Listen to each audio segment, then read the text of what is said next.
फिर से एक बार हाजिर हैं आप लोगों के लिए आज की शाम वाली क्लास में। दोस्तों, मैंने आपसे वादा किया था कि अब कक्षाओं की संख्या बढ़ जाएगी और उसी के तहत आज शाम को भी हम आप लोगों के लिए 12th क्लास की एक नया यूनिट यानी कि ये कहूँगा कि एक नया टॉपिक लेकर हाजिर हुए हैं। देखिए, मैंने सुबह आपको कहा था कि आज शाम वाली क्लास में हम निषेचन पढ़ेंगे और बहुत ही महत्वपूर्ण चीज़ है ये फर्टिलाइजेशन या निषेचन। लेकिन उससे पहले आप लोगों से एक अपील।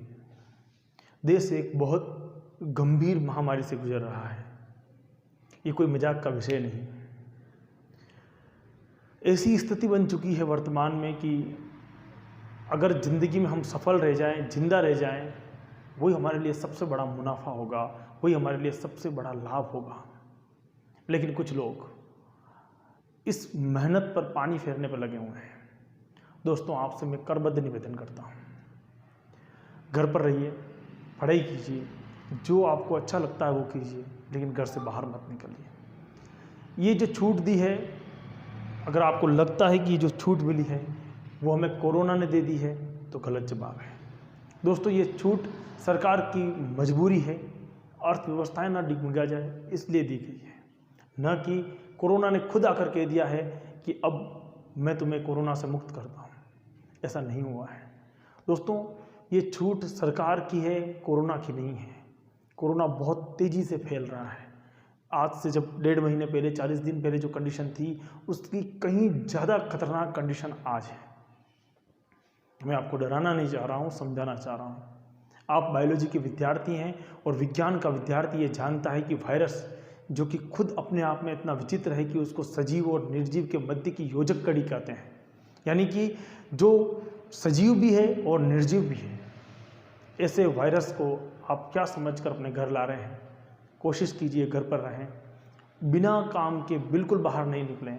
सरकार की मजबूरी की वजह से आपको लॉकडाउन को थोड़ी राहत दी गई है, लेकिन ऐसा ना हो कि आपकी मूर्खता की वजह से ये ज़्यादा प्रभावी हो जाए। आप बायोलॉजी के विद्यार्थी हैं, जितने भी बायोलॉजी के विद्यार्थी इस वीडियो को देख रहे हैं, मैं तुरंत प्रभाव से कहूँगा उनको कि रोक लीजिए उन लोगों को जो बाहर दिखते हैं, उन्हें समझाइए कि वायरस की बॉडी क्या है, वायरस है क्या चीज़। अगर नहीं समझ में आता है तो हमारा व्याख्यान दिखाइए उनको, वायरस कितना खतरनाक है। चलिए, ये तो थी आप लोगों के लिए एक बात जो मुझे कहनी थी, बहुत ज़रूरी थी। कल सुबह और आज सुबह की क्लास में मैं आपको नहीं बोल पाया था। अब हम कुछ महत्वपूर्ण बिंदुओं पर चर्चा करेंगे। अब निषेचन पढ़ना है, फर्टिलाइजेशन पढ़ना है। निषेचन क्या होता है? फर्टिलाइजेशन या निषेचन क्या होता है? सीधी सी कहानी है। निषेचन का मतलब होता है कि नर युग्मक और मादा युग्मकों का संलयन होना। क्या मतलब है? नर युग्मक व मादा युग्मकों का संलयन होना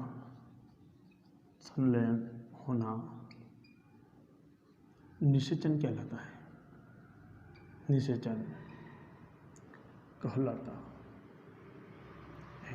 तो आप लोगों को समझ में आ चुका होगा कि नर युग्मक जो भी गैमेट्स बन रहे हैं, हमने लघु बीजाणु धानी पढ़ी थी, लघु बीजाणु कोष पढ़े थे, लघु बीजाणु पढ़े थे, गुरु बीजाणु पढ़े थे। तो लघु बीजाणु नर युग्मक हुए, गुरु बीजाणु मादा युग्मक हुए।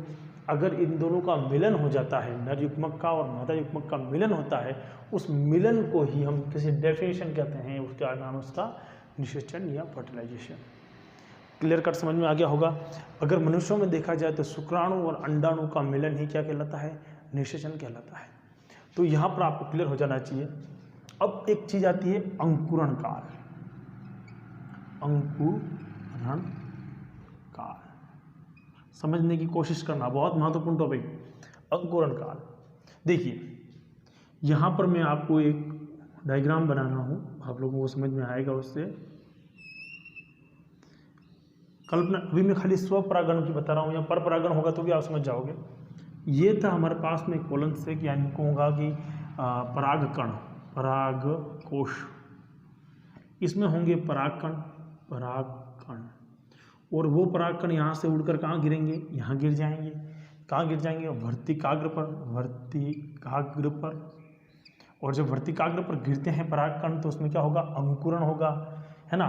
तो अब बताइए मुझे कि अंकुरण किसे बोलेंगे? यानी कि परागकण जो है, अगर इसकी डेफिनेशन को यहाँ पर देखें, ये देखिए आप, ये परागकण है, परागकण में से अंतःचोल में से एक इस प्रकार की संरचना बाहर निकलती है, इसे बोलते हैं पराग नली। क्या बोलते हैं? पराग नली। तो परागकण जो है, परागकण का अंकुरण होना यानी कि पराग नली के बनने की क्रिया को क्या कहते हैं? अंकुरण काल। क्या समझ में आया आपने को? सीधी सी बात। तो यहाँ पर ये तो पूरा का पूरा डिब्बे में बंद कर देता हूँ मैं आपको, ठीक है? हाँ, हैं अंकुरण काल किसे बोलेंगे अपन? कि जब कोई क्या होगा? जब बंद हो गया, ये दिक्कत है। जब कोई परागकण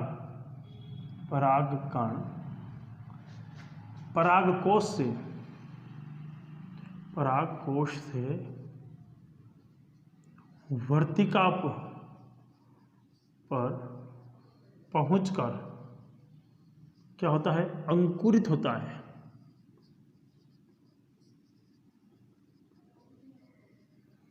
इसमें लगे समय को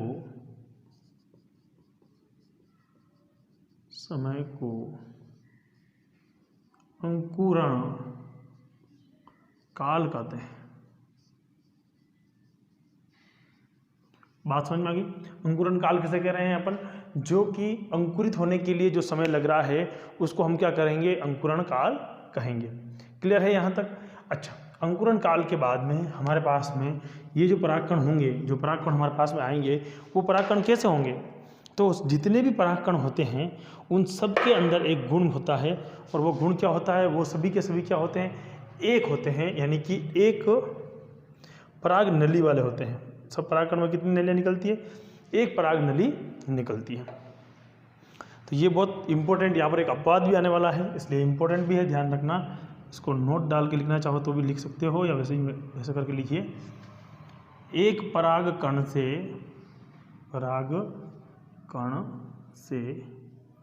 एक पराग नली निकलती है। एक परागकण से कितनी पराग नलियाँ निकलती है भैया? एक परागकण से केवल एक पराग नली निकलती है, लेकिन अपवाद है। हमेशा ध्यान दीजिए, अपवाद बहुत महत्वपूर्ण होते हैं और उनमें से प्रश्न पूछे जाते हैं।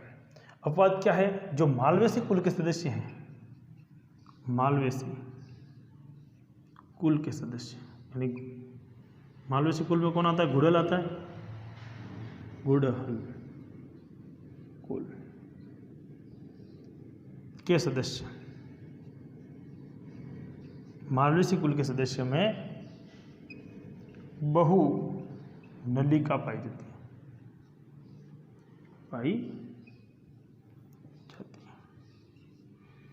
नलिकाओं की संख्या क्या होती है? उनमें एक से ज़्यादा होता है, लेकिन ये सभी नलिकाएं कैसी होती है? केवल जीवित, यानी कि परागकण किसमें होगा? तो परागित करने की क्षमता केवल एक में होगी। यानी कि ध्यान दीजिए, ये आपका परागकण है, ये आपका क्या है? परागकण है। परागकण के अंदर से कुछ विशेष स्थान छिद्र होते हैं, आपको ध्यान है, मैंने पहले पढ़ा चुका हूँ। तो वहाँ से पराग नलिकाएं निकलेगी, ये वाली पराग नलिका निकली, और कायिक कोशिकाओं से बनती है, तो आपको ध्यान होगा, और अंड कोशिका जो होती है वो उसके साथ में आ जाएगी। तो इस प्रकार की जो संरचनाएं बनती हैं, ये हम क्या बोलेंगे? पराग नली की क्षमताएं केवल कितनी होती है? एक होती है। और अगर मान लो बहुत ज़्यादा निकल भी जाती है, मालवेसी कुल में 2 से 3 4 निकल जाती है मालवेसी कुल के अंदर, तो उनमें से किसी में भी परागित करने की क्षमता नहीं होती है।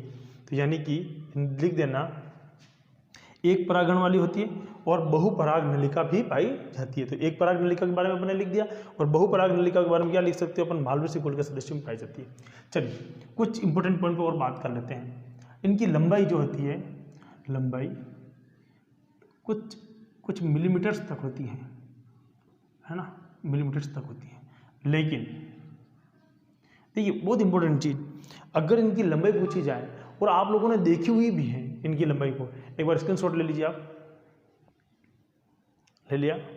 चलिए साहब, इनकी लंबाई को आप लोगों ने देखा हुआ है, कई बार आपने देखा है, इनसे आपको कई बार रूबरू हुआ है। अब आप कहोगे सर हमने लंबाई कहाँ देखी है, तो मैं आपको उदाहरण बता रहा हूँ। बचपन में आप लोगों ने भुट्टे सेके होंगे, भुट्टों के ऊपर से एक पतली पतली नलिकाएं निकलती है जिनकी दाढ़ी और मूछ बनाते थे खेलने के लिए, याद आ रहा आपको? दाढ़ी और मूछ बनाते थे। ये दाढ़ी और मूछ वाली जो संरचना है वो क्या है? ये पराग नलियाँ हैं, पराग नलियाँ ही हैं। तो ध्यान देना कि लेकिन लंबाई कितनी होती है? मिलीमीटर्स में होती है। मिलीमीटर्स बहुत कम, मिलीमीटर्स 2 मिलीमीटर, 3 मिलीमीटर, 5 मिलीमीटर। लेकिन मक्का में 450 मिलीमीटर की होती है, 450 मिलीमीटर लंबी होती है। बात समझ में आगे होगी? 450 मिलीमीटर लंबी होने का मतलब क्या हो गया, है ना? तो ये एक प्रकार की पूरी मुझे बात समझानी थी, इम्पोर्टेंट भी था काफ़ी, कि नर युग्मक और मादा युग्मक के संलयन होने की क्रिया को निषेचन कहते हैं। अंकुरण काल कैसे कहते हैं? जब पराग कण जो है वो पराग कोश से निकलकर वर्तिकाग्र पर पहुंचता है और वहाँ पर पहुंचने के बाद में उसे अंकुरित होता है। इस समय जो समय लगता है उसे अंकुरण काल कहते हैं। और पराग कण में एक पराग नलिका ही निकल सकती है, लेकिन मालवेसी कुल के अंदर क्या होती है? एक से ज़्यादा पराग नलिकाएं निकलती हैं। पराग नलिकाओं की लंबाई कितनी होती है? कुछ मिलीमीटर्स में होती हैं, लेकिन मकाई के अंदर क्या होती है? 450 मिलीमीटर लंबी होती है। अब देखिए, अब आपको ये समझना चाहिए, यहाँ पर एक डायग्राम बनाते हैं जिससे आपको थोड़ा बहुत समझ में आए। अब देखिए, आप लोगों के पास में हम एक वर्तिकाग्र का डायग्राम बनाते हैं। ये रहा वर्तिकाग्र का भाग, और यहाँ पर ये रहा वर्तिका, और ये रहा अंडाशय वाला भाग। और आप लोगों को पता ही है कि यहाँ पर हमारे पास में क्या होगा? तो ये हमारे पास में बीजांड होगा। अब यहाँ पर आकर कौन ठहरेगा? ये क्या बना रहा हूँ मैं? ये परागकण बना रहा हूँ। अब इन परागकणों में से आपको पता है कि एक परागकण इस तरह से, अब ध्यान देना, हमेशा एक पॉइंट डाल के लिख देना ताकि टेंशन इस खत्म हो जाए। परागण की क्रिया रसायनुचलन पर आधारित है। देखो, ये वहीं पर अंकुरित होगा जहाँ पर इसके स्वयं के परागकण होंगे, यानी कि खुद की पराग वर्तिकाग्र नहीं होगी तब तक क्या करेगा? ये अंकुरित नहीं होगा। और वर्तिकाग्र रोमिल प्रकार की होगी, श्लेषी प्रकार की होगी। जब ये वहाँ पर पहुँच जाएंगे तो उसमें से एक पराग नली बाहर निकलेगी, और प्रत्येक परागकण, जहाँ पूरे परागकण भले और 50 हों, जहाँ पर भी वो उसको रसायनुचलन होगा वहाँ पर एक नलिका बाहर निकलेगी। और वो नलिका अपने हिसाब से, हो सकता है वो इस तरह से अंदर प्रवेश करे, हो सकता है वो यहाँ से निकल करके वो किसी दूसरे रास्ते से प्रवेश करे, लेकिन प्रत्येक में से नलिका तो बाहर निकलेगी, प्रत्येक में से नलिका तो बाहर निकलेगी। बात समझ में आगे होगी कि प्रत्येक में से क्या निकलेगी? नलिकाएं बाहर आएगी, और ये पराग नलिकाएं परागण का काम करेगी। लेकिन परागण निषेचन क्रिया केवल कितने में संपन्न हो पाएगी? तो निषेचन क्रिया कितने में संपन्न होगी? केवल एक परागण से, परागकण से ही संपन्न होगी। ठीक है, तो ये बात आपको समझ में आ गया होगा कि यहाँ पर आने के बाद में निषेचित होने के लिए कुछ नलिकाएं बाहर निकलती है, और ये नलिका सीधी आने के बाद कहाँ चली जाएगी? भीतर की तरफ प्रवेश कर जाती है। क्लियर है? ये चीज़ आपको समझ में आ जानी चाहिए, है ना? देखिए, कुछ विशिष्ट प्रकार की चीज़ें होती है, उनको भी हम देखेंगे। तो ये समझ में आ गया आपको। देखते हैं पर जो लिलियसी कुल है, लिलियसी कुल के सदस्यों में खोखली परागनली होती है, वर्तिका होती है। देखो, वर्तिका अगर खोखली है तो कोई दिक्कत ही नहीं है, परागनली बड़ी आसानी से प्रवेश कर जाती है। लेकिन जो अन्य प्लांट हैं जितने भी, उनके अंदर क्या होगा? ठोस होती है। तो अन्य प्लांट में क्या होगी? तो लिख देना ठोस। अन्य पादपों में ठोस होती है, और उसके लिए उनमें से, यानी किस में से? ये जो पराग नली निकल रही है उसमें से, पराग नली से क्या होगा? पेक्टिनेस एंजाइम निकलता है। क्या बाहर निकलेगा? पेक्टिनेस एंजाइम बाहर निकलता है। और यह पेक्टिनेस एंजाइम क्या करेगा? इसको लयित करने का काम करेगा, इस जो ठोस संरचना है इसको गलाने का काम करेगा, और पराग नली को अंदर आने के लिए विवश कर देगा और भीतर की तरफ आ जाएगी। ठीक है, आप लोगों को मेरी बात समझ में आ चुकी होगी कि मैं क्या समझाना चाह रहा हूँ आपको कि लिलियेसी कुल के अंदर खोखली प्रकार की संरचना होती है, जबकि ये जो संरचना है हमारा अन्य जो परागण होते हैं उनमें ठोस होती है, और उस ठोस संरचना को गलाने के लिए क्या होगा, पेक्टिनेज एंजाइम काम में लिया जाएगा और पेक्टिनेज एंजाइम एक महत्वपूर्ण भूमिका निभाएगा। इसके बाद की जो हमारे पास में स्ट्रक्चर बनता है वो आएगा हमारे पास में बीजांड में प्रवेश, परागनली का बीजांड प्रवेश। अगला प्रकरण जो होगा, अगला प्रकरण क्या होगा, परागनली का बीजांड में प्रवेश, परागनली का बीजांड में प्रवेश, ये हम कल की सुबह में डिस्कस करेंगे। तब तक सुरक्षित रहिए, सेफ रहिए। जय हिंद।